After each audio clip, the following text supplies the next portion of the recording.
invite you to turn to Mark chapter 7.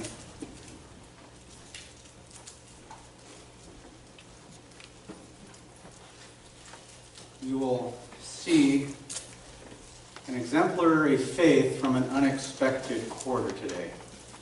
And I think that's a fitting title of the message. An exemplary faith from an unexpected quarter. We'll be examining Mark chapter 7, verses 24 to 30. And this text serves as something of a contrast between the Lord's encounter that he's just had with the Pharisees. You remember his confrontation, really that began back in chapter 3, but we were reminded of another scene at the beginning of chapter 7. The Pharisees are searching Jesus out and they're confronting him. And these are those who had the law. These were those who should have recognized Christ and they should have submitted to Christ. They should have honored Christ and worshiped Christ. These are the ones who should, especially as they saw, because they had the Scriptures and Jesus was fulfilling everything that the Scriptures were saying that the Messiah would do. These are the ones who should have had faith. These were the ones who should have believed Jesus. And they didn't. They did not respond to Jesus in worship or honor or submission or belief or faith. What's worse is they responded in hypocrisy. They responded in superficiality. They responded in duplicity. They were hard-hearted. They were self-righteous. And where Jesus was looking for people to have faith, they responded in faithlessness. That's what we have seen in the last two sermons in chapter 7. Today, from an unexpected quarter, right? I mean, you would have expected the holders and the stewards of the stewards of the law to respond in faith. You wouldn't expect faith from those outside the covenant people of Israel. You wouldn't have expected faith from the Goyim, the Gentiles, the nations. And yet from this unexpected quarter where no Jew would think or maybe even care to look, we see the kind of response that was expected from the holders of the law but was lacking. Kind of response that Jesus was looking for and expecting and desiring in people. The kind of response that pleases him and glorifies God and truly blesses everyone who has it and possesses it and exhibits it. And that is the response of faith. The response of belief and faith, and not just mere intellectual affirmation or intellectual external assent to certain facts, but an abiding, confiding, vibrant, fervent, steadfast trust and confidence of the heart in the person and in the work of Jesus. That's the kind of response that pleases and truly blesses the soul of our Lord. Beloved, he truly cherishes that response in men and women 2,000 years ago and even today. The response of faith blesses the heart of the Lord. Do you want to know what this response looks like? Do you want to have it for yourself? I see Jason nodding his head. It's good for us to examine ourselves and see where can we shape up, how can we emulate this attitude, this response for ourselves. So I encourage you strongly, take note so that we may all emulate the example of this dear woman laid before us today. Now, the text will be divided into three parts. verse 24, we will see the departure to Tyre. The departure to Tyre. And then the meat and the bulk of the text will be verses 25 to 29, the dialogue with the woman. And then the conclusion will be in verse 30, the discovery of the healing. The departure to Tyre, the dialogue with the woman, the discovery of the healing. Let's read Mark 7, 24 to 30.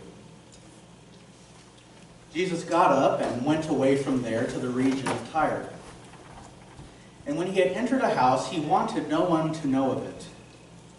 Yet he could not escape notice. But after hearing of him, a woman whose little daughter had an unclean spirit immediately came and fell at his feet.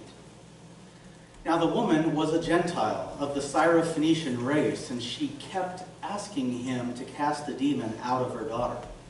And he was saying to her, "Let the children be satisfied first, for it is not good to take the children's bread and throw it to the dogs." But she answered and said to him, "Yes, Lord, but even the dogs under the table feed on the children's crumbs." And he said to her, "Because of this answer, go. The demon has gone out of your daughter." And going back to her home, she found the child laying on the bed, the demon having left.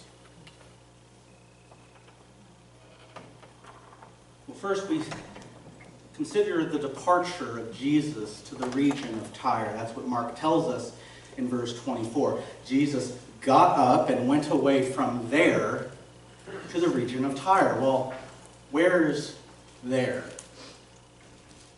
If you've been with us in Mark, the last GPS stamp or GPS ping that Mark has given us is the land of Gennesaret and its surrounding villages and towns and countrysides. We saw that at the conclusion of chapter 6. Gennesaret is the little chunk of land immediately west of the Sea of Galilee. So he's somewhere in the vicinity of central to western central Galilee.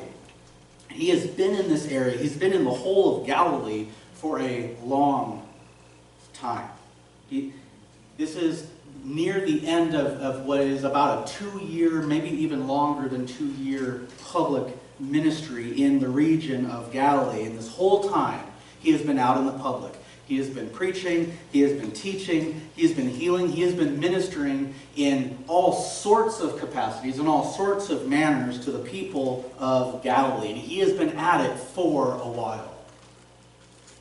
All of these things that he's been doing hasn't been in some corner. He has been out in the public for all to see. And the people of Galilee have had an ample opportunity to respond to his preaching, to his message, to his gospel. They have heard it again and again and again. They have had ample opportunity. They have had a large window to hear the gospel, to hear Jesus, to receive the Messiah promised to the Jewish people.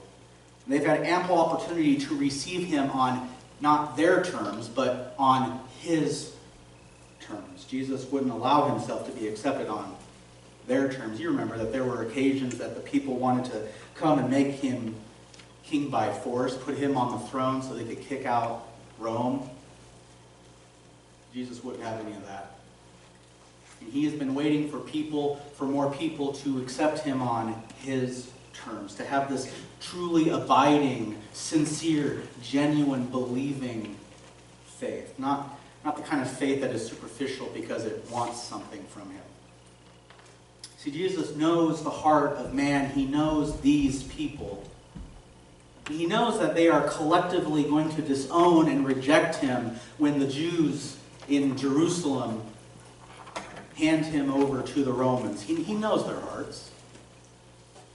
And to further preach, to keep this window open any longer, to continue to preach to them is only going to increase their accountability, to greaten and enlarge their condemnation when they finally do reject him. The more truth that they are given, the more light that he gives, the more accountability the more they will have to answer to when they reject that light, when they turn away from that truth. And Jesus doesn't like to beat a dead horse.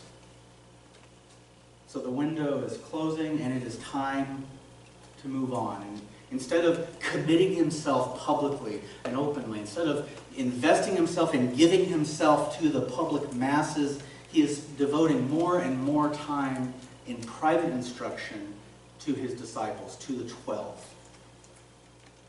And so when he can, he tries to get away to be alone with them so that he can teach them, instruct them in all sorts of ways. And he's had a little difficulty in this regards, wouldn't you say?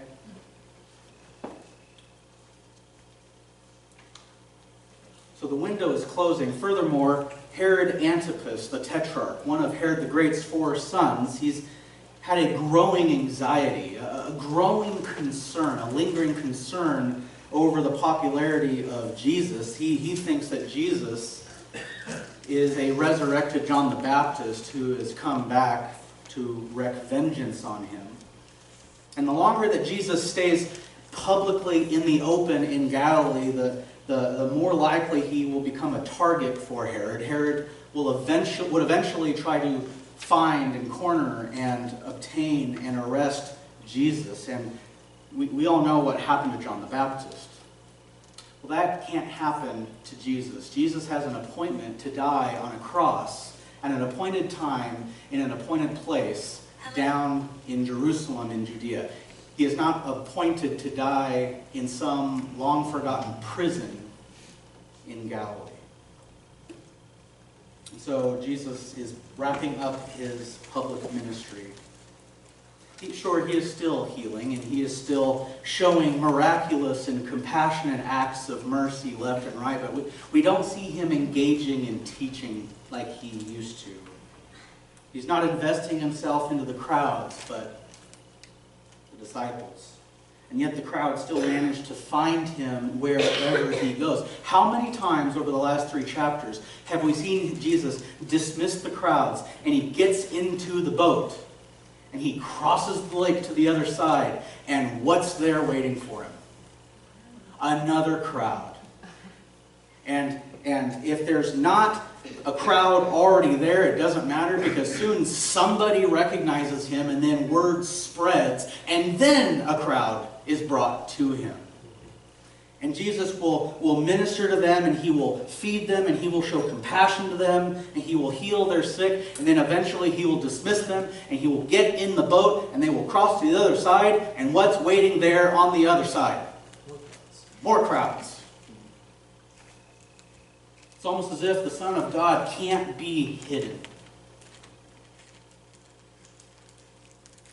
So Jesus is wanting to give quality time to the disciples. He needs more time and availability to shape them and to train them and to prepare them for their great commission, which he would give them after his resurrection.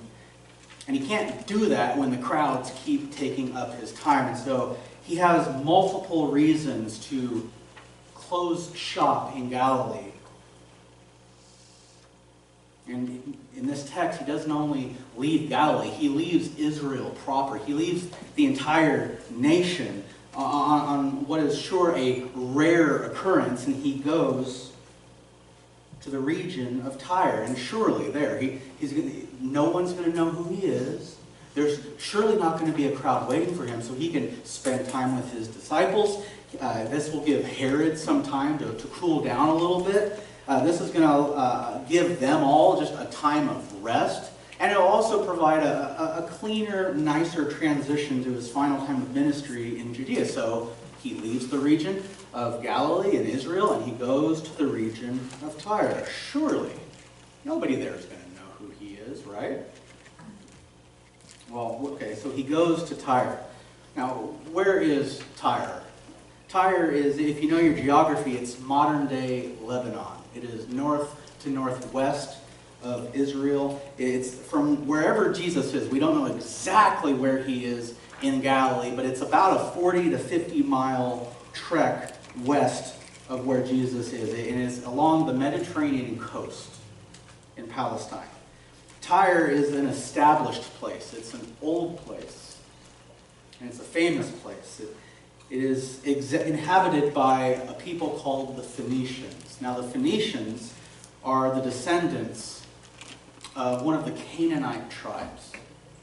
And with the exception of the king of Tyre in the time of King David and King Solomon, if you remember, he contributed wood and lumber to be supplied for the building of the temple. With the exception of the king of Tyre, throughout the Old Testament, Tyre has been traditionally and historically the enemies of the people of God. They introduced and they encouraged Baal worship in Israel. And that was something that would linger with Israel all the way to the intertestamental time.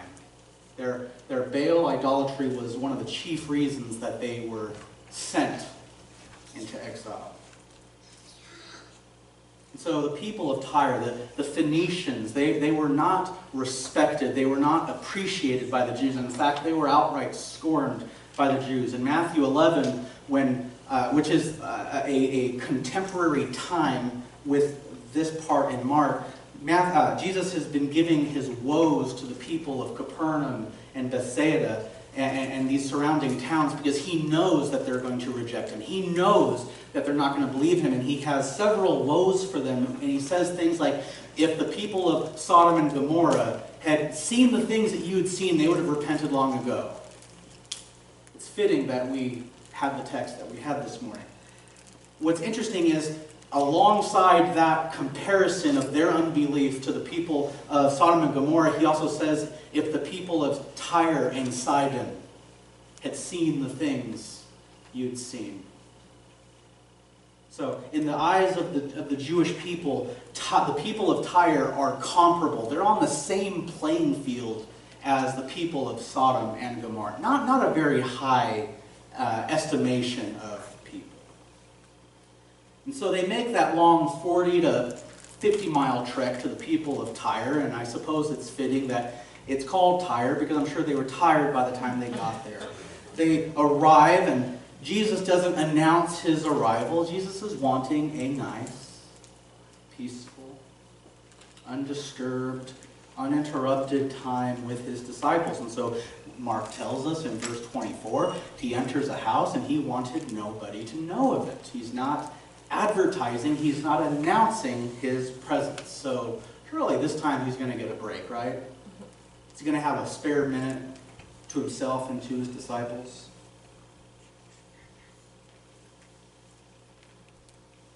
What does Mark say at the end of verse 24? Was Team Jesus successful in being covert and staying under the radar?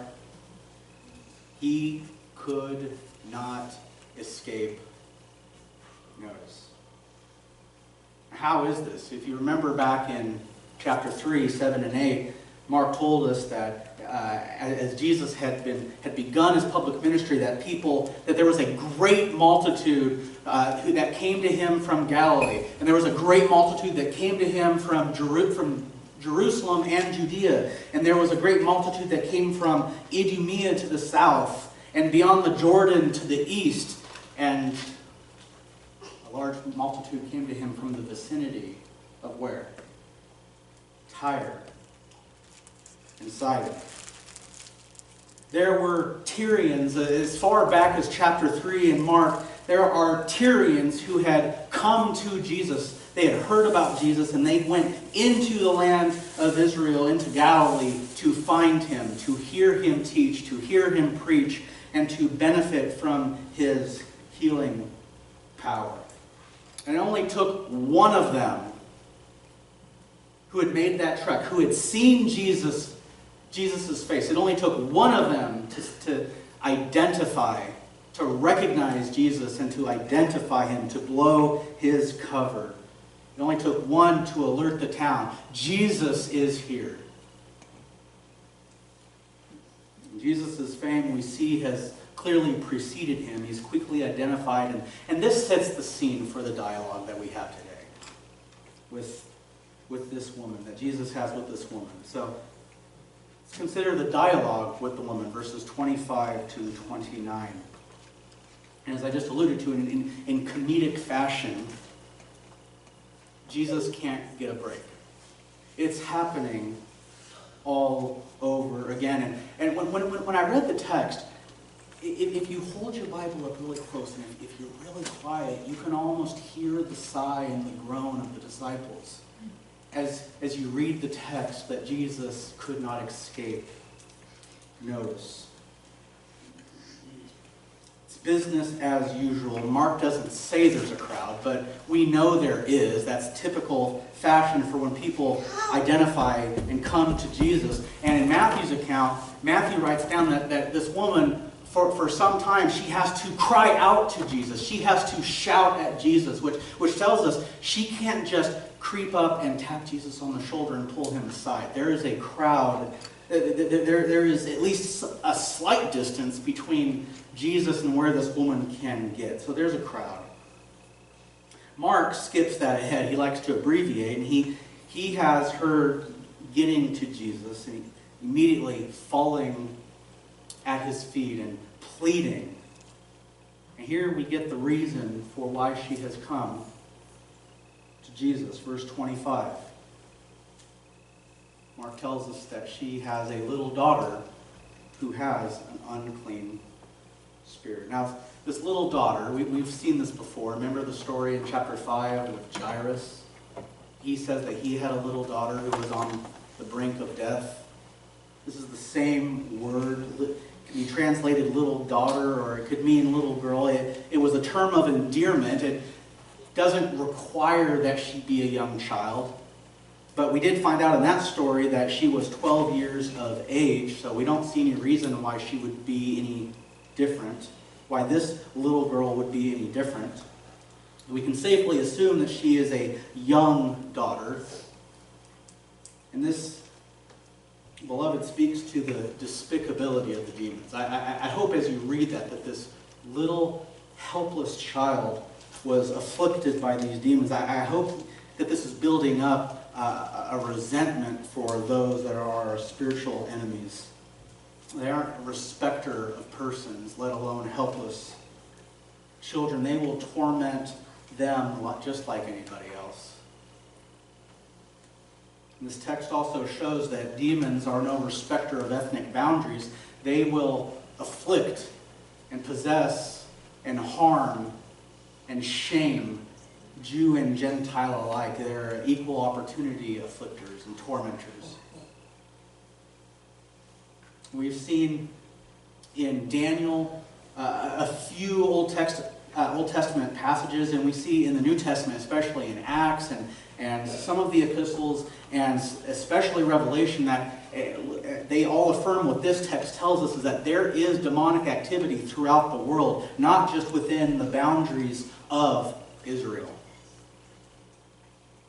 Now, I want you to notice how un-Jewish this woman is. How un-Jewish this woman is. We've already seen, we can assume that she is a Tyrian. She lives in Tyre, or near Tyre, so she's obviously non-Jewish. Jews would not live in Tyre if their lives depended on it.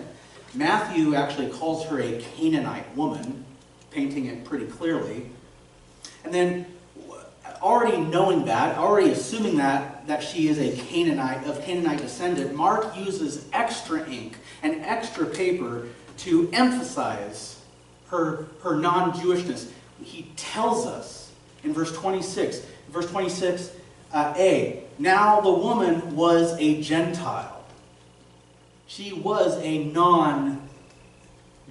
And not just a Gentile, not just non-Jewish. She is a Syro-Phoenician. Beloved, that's as unkosher as you can get. And that makes her request in verse 26a all the more remarkable. Don't make a U-turn. Sorry. Remain, always go forward. The fact, the magnitude, the emphasis on her un-Jewishness makes her recognition and her clinging to Jesus and her request all the more remarkable. Verse 26, Mark tells us she kept asking him to cast the demon out of her daughter. Now, at the onset of this encounter, she has already pole vaulted over the boundaries, over the ethnic boundaries that normal Jews and normal Gentiles even struggled to even approach. She has gone over that boundary with leaps and bounds. And it's important to note, there is no hint, there is no suggestion that she was groomed towards Judaism. She was not instructed in Judaism. The New Testament has a word for these Gentiles, for people of Gentile, non-Jewish descent, who despite their pagan roots, desired to honor and to worship the one true God, and who tried on some level, as much as they were able, to co-abide or to even fellowship with the Jews. There's a word that the New Testament, there's a term the New Testament uses to describe those kinds of people, and they're called God-fearers. Cornelius, the centurion in Acts 9 or 10, is identified as a God-fearer. 4 or 5 other times in the book of Acts, we're told that there were God-fearing men. I believe the women in Philippi were God-fearing women. Those were Gentiles groomed or in the process of proselytization, of being trained and instructed of how to be, on some level, a Jewish convert. But Mark doesn't call her that, so, beloved, she pagan. She way pagan. Like Abraham the patriarch, she was groomed for paganism. She grew up pagan, and there's no reason to think she's anything less than a fully committed pagan until the moment God encounters her. And there's no doubt in my mind that she has tried every single approach to appease her pagan gods, and up to this point, they have shown themselves to be completely unhelpful, or unable, or unwilling, or powerless. But she's heard of Jesus. She's heard of Jesus, and she's heard that no demon, no unclean spirit can hope to stand toe-to-toe with this man. This man's different. So she's heard of Jesus, and she hears now that he's in town. And immediately, Mark tells us, she immediately sought him out. She immediately, whatever she was doing, drops it at a hat and searches for Jesus and finds him and falls at his feet and pleads. Mark tells us that she's pleading again and again and again. It's in the imperfect, repeated pleading, asking, inquiring over and over and over again. I hope you can see, I hope some of you can sympathize, can relate to this strong parental, incessant, desperate drive that comes out of being a parent. That is just natural when it comes to caring for the well-being of your child. Can you see this strong maternal drive, pleading for the welfare of her child?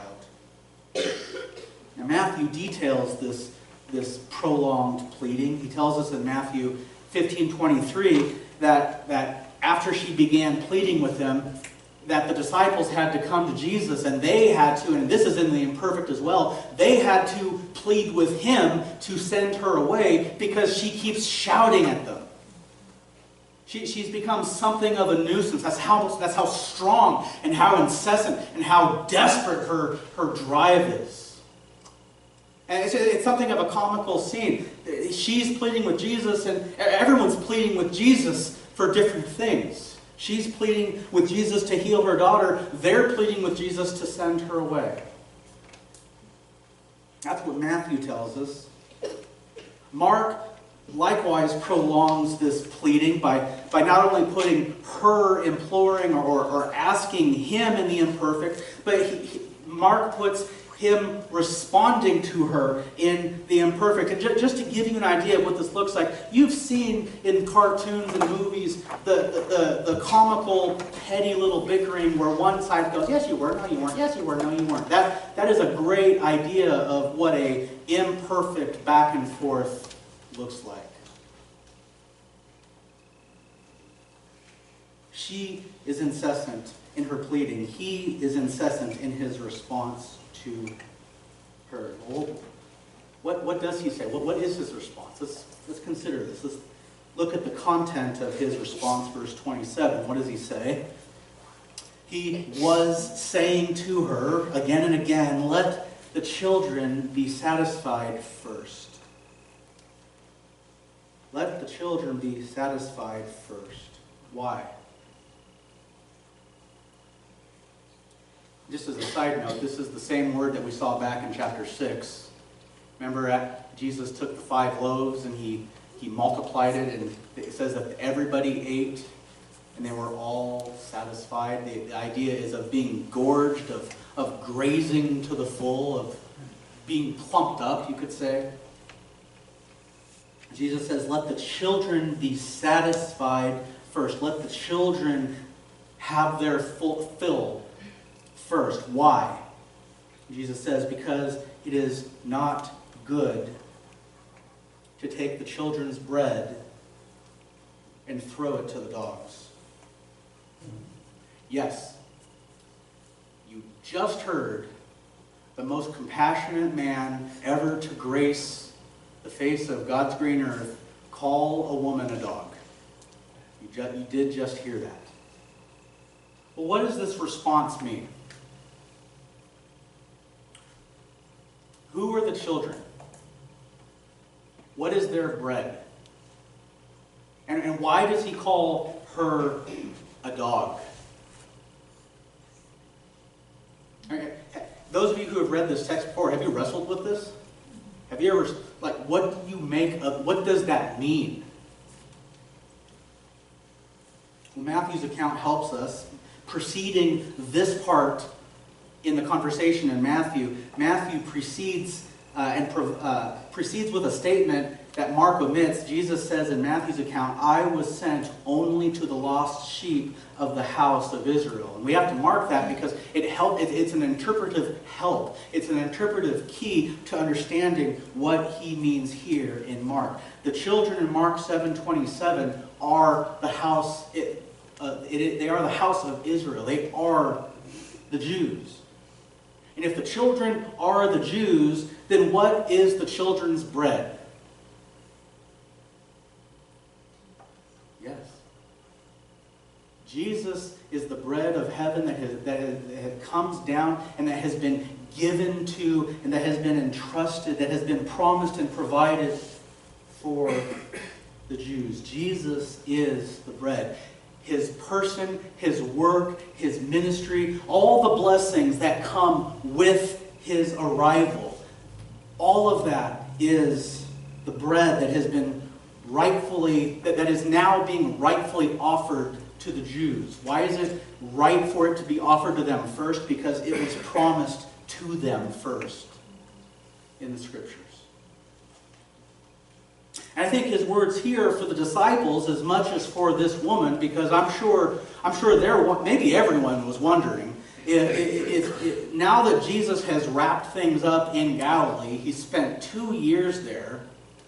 Now that he is departed from Galilee, is he going to the Gentiles now? Is he going to expand his ministry? Is he going to bring Gentiles into the kingdom? Is he going to call Gentile disciples? I mean, doesn't Isaiah 61:4, which is the conclusion to what we called earlier the Messianic Manifesto, that's the passage that Jesus quoted from when he began his public ministry in the Nazarene synagogue back in Luke chapter 4, where he clearly identifies himself as the anointed Messiah. Doesn't that passage end with the coastlands waiting expectantly for God's law?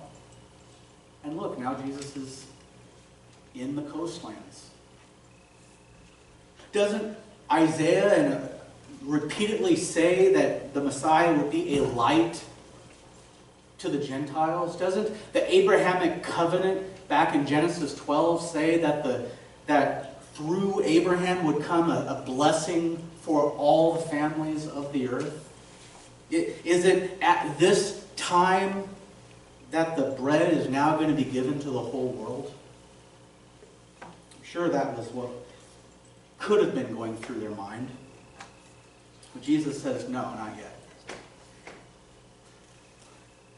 Jesus says the bread must be given in full to the children first.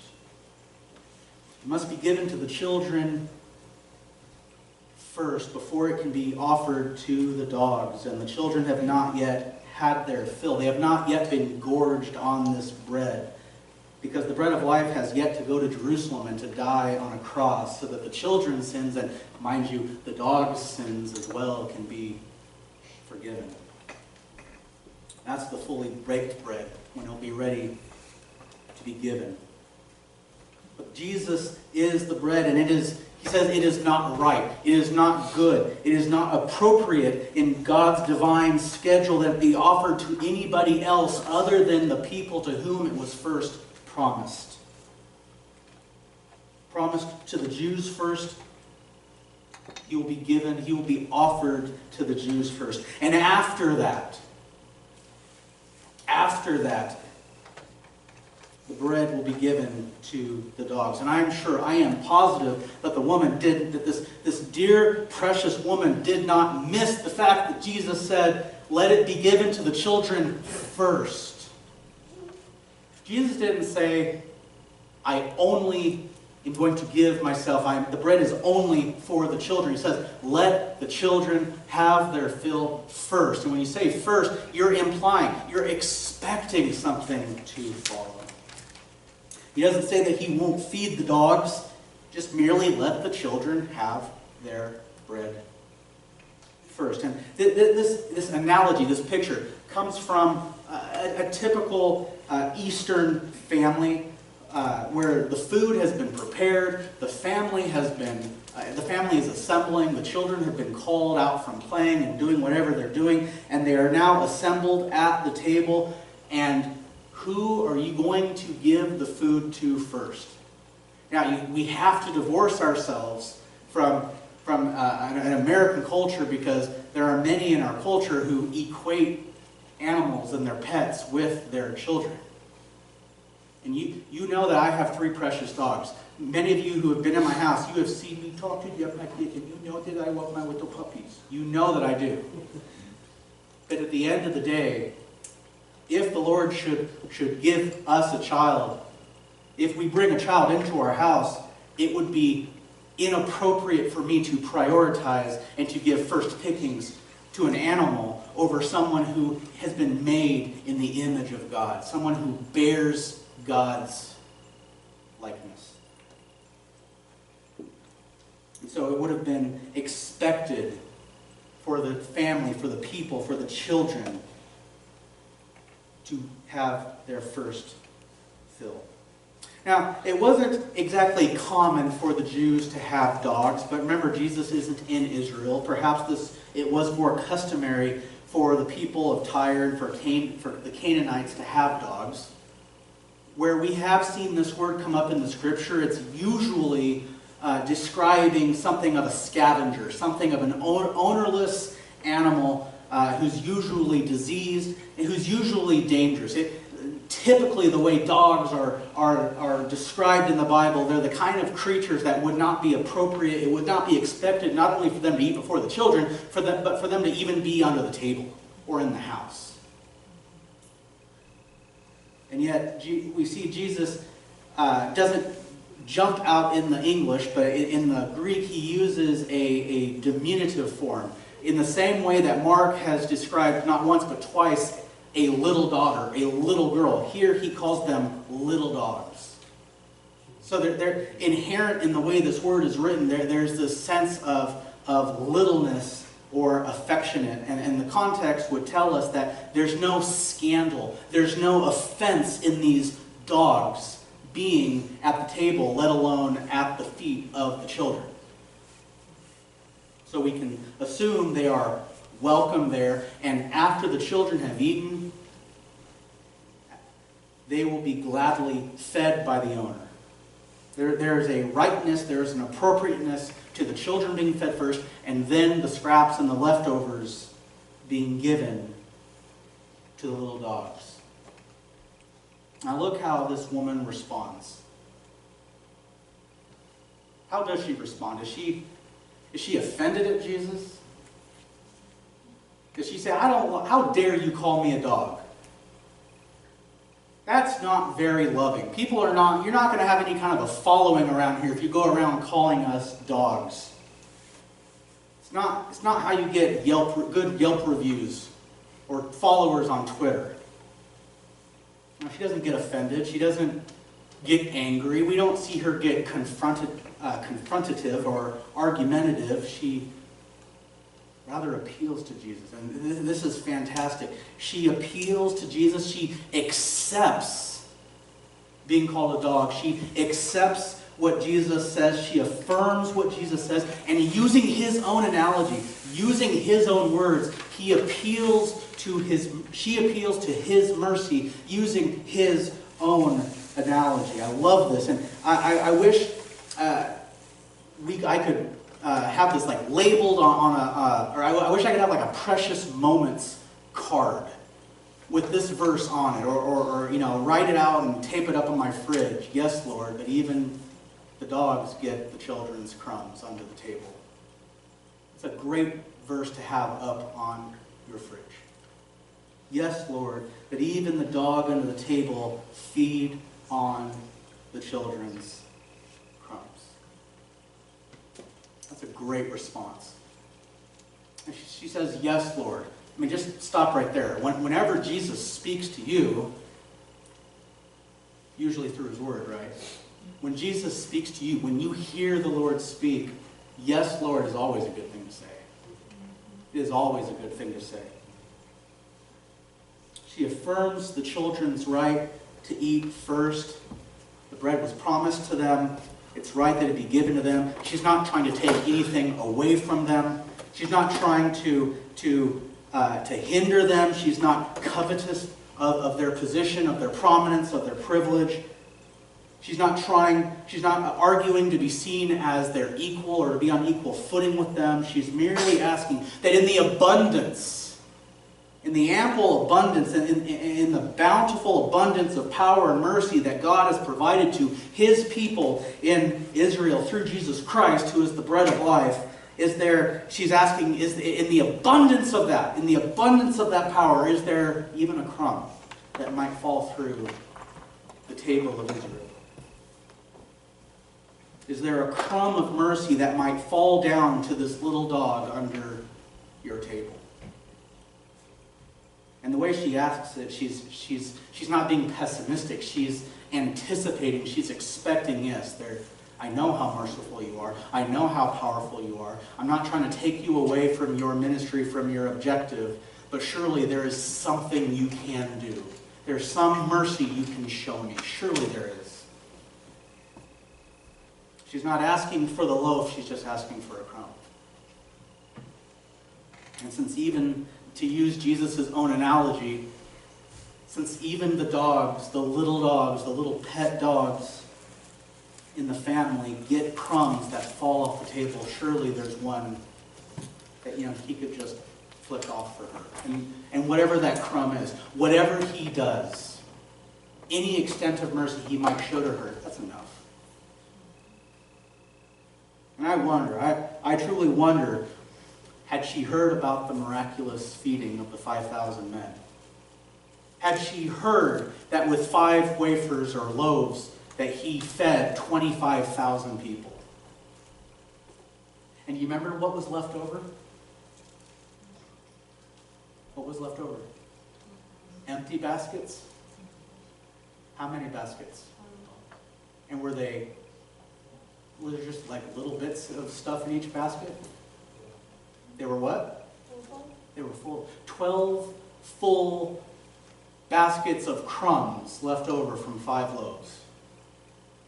I wonder if she had heard of that. I wonder if When Jesus says bread, I wonder if that triggered something in her mind and knew his ability to provide supernatural, abundant amounts of blessing with practically nothing. I don't know if she knew that or not. Maybe she did. You know how word got out about Jesus. Do you see her faith?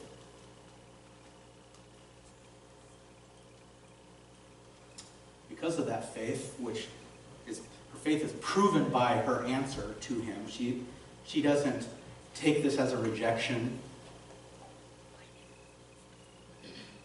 She anticipates, she expects a merciful response from him. Because of that faith, Jesus rewards her with the instantaneous healing of her daughter.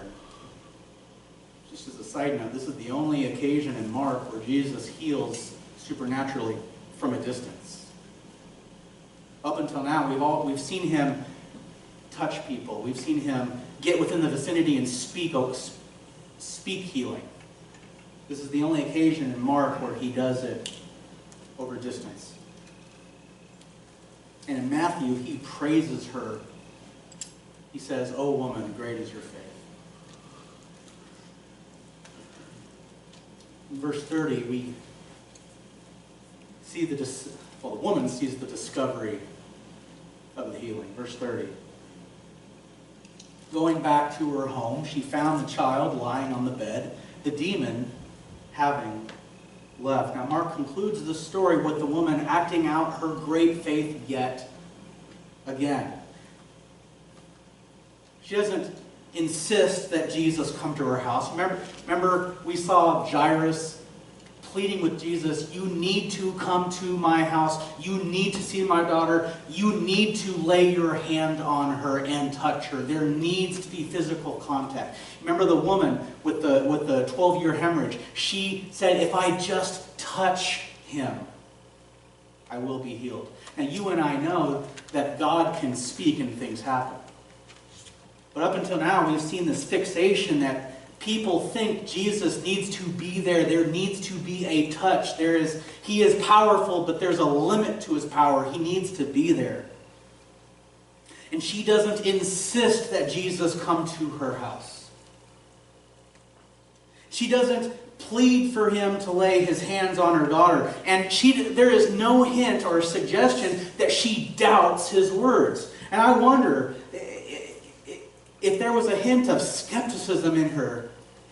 Don't you think maybe she would have thought, if there was even a trace of doubt, if there was anything but an abiding, lasting, vibrant, fervent, steadfast faith in this woman, don't you think that maybe the thought might have crossed her mind that maybe he's just lying to me?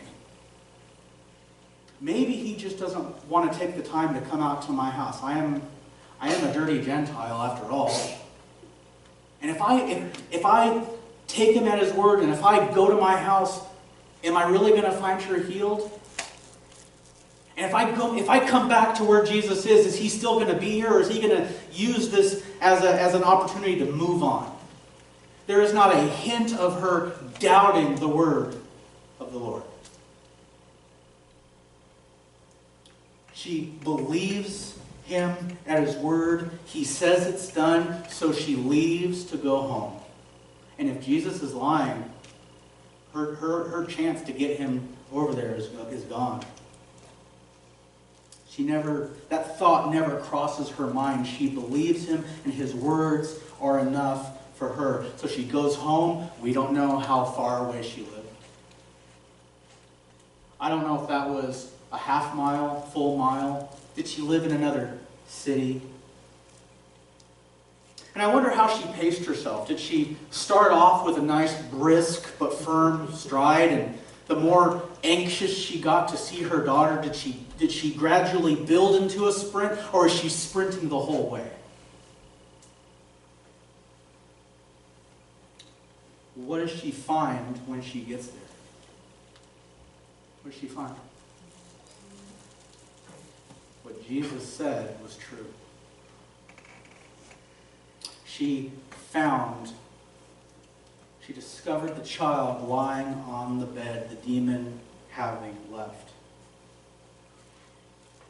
And why is she lying on the? Why is her daughter lying on the bed? If you remember the agony, if you remember the misery that Legion put through the demoniac, you remember that the demons, the unclean spirits, put their captives through a living hell. We don't know the extent of this child's suffering. We don't know how long she was possessed. But we know absolutely nothing about her suffering other than the fact that now it is over. What a blessing. What a blessing this must have been for her after all the futility that she had been subjected to and that she had suffered at the hands of her paganism. Her faith and her belief in Jesus was rewarded with an answer and the fulfillment of her prayer. Beloved, isn't it a blessing to see the fruition of your faith? To see it mature and to grow and to bear its fruit and demonstrate that you're trusting in the Lord Jesus isn't just some fanciful, wishful thinking, but is in fact a vibrant reality. Now, I need to close, but there's 3 principles that I want to draw out of this. 3 lessons. 2 we see from her, and a 3rd from Christ. One is, beloved, we need to have a faithful response to suffering in our trials.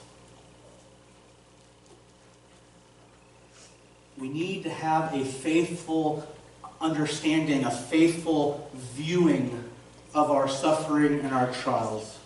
And no matter how harsh, no matter how great, no matter how terrible, no matter how sufferable your suffering is, being at the feet of Jesus is always the best place to be. It is better to be a lowly, suffering, pleading, crying dog at the feet of Jesus than to be at the top of your game anywhere else at the whimsical, fickle, and temporary and fleeting mercy of the world of men.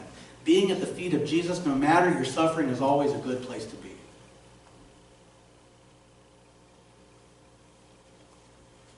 1 Peter 3:17 tells us that God may even will for us to suffer for doing what is right. And he would say later, in 2 chapters later, in 1 Peter 5, 6 and 7, to humble yourself under the mighty hand of God that he may exalt you at the proper time, casting all of your cares upon him, for he cares for you. R.C. Sproul says that is the microcosm of the Christian faith. That is what it means to be a Christian in a nutshell. Humble yourselves, trust that God will take care of you, cast your anxiety on him. So have a faithful response to your suffering. Have a faithful response in prayer. Did you see the humility of this woman? Did you see the persistence of this woman? Did you see the submissiveness? Did you see her trust? What exemplary qualities to have in our own prayer. Did you see that she was an intermediary? Did you see that she's not even praying for herself? She's praying for another who doesn't have the means to pray for herself. And I wanted to just take this opportunity to remind you that twice a month the men gather for prayer at the church. What a rich opportunity to join in prayer, not only for your own concerns, but to be intermediaries, to pray on the behalf of your brothers and sisters on the Lord. For the women, the church just concluded the women's study, but y'all can network, y'all can connect with each other. Be praying for one another. So have a more faithful view of your suffering, have a more faithful understanding and exercise in your prayer life. The 3rd thing I'd like to leave you with today is a lesson that we learned from Jesus Christ himself, and that's to be focused yet flexible in your relationships. Remember, he was brought up a Jew. And I have no doubt in my mind that perhaps in his own family, but certainly in the Jews in his town and in the culture that he was brought up being told about those dirty, dirty Tyrians, those nasty Phoenicians, those pig-eating Gentiles, how unclean they are. Do you remember what Gentiles did when they went into, what Jews did when they would go into a Gentile land and come back? What would they do? Kick the dust off their feet. Do we see Jesus doing that when he engages and interacts with this woman? So be flexible in your encounters with people who may not think like you, with people who may not look and sound like you. Good things to learn from our text today? Let's pray. Lord, thank you for this beautiful word. Thank you for your compassion to us. We so undeserving of your grace. Help us to be lowly like this woman. Help us to be submissive to you. Help us to receive whatever it is that you say to us. Help us to receive whatever it is you give to us. And help us to trust that however you respond to our pleas, help us to trust in your goodness and to believe that you are the one who always does what is right. Help us to entrust ourselves to you, knowing that you always do what is right. Thank you again for this text, for the encouragement that it is to us, and a reminder of just how merciful and good you are.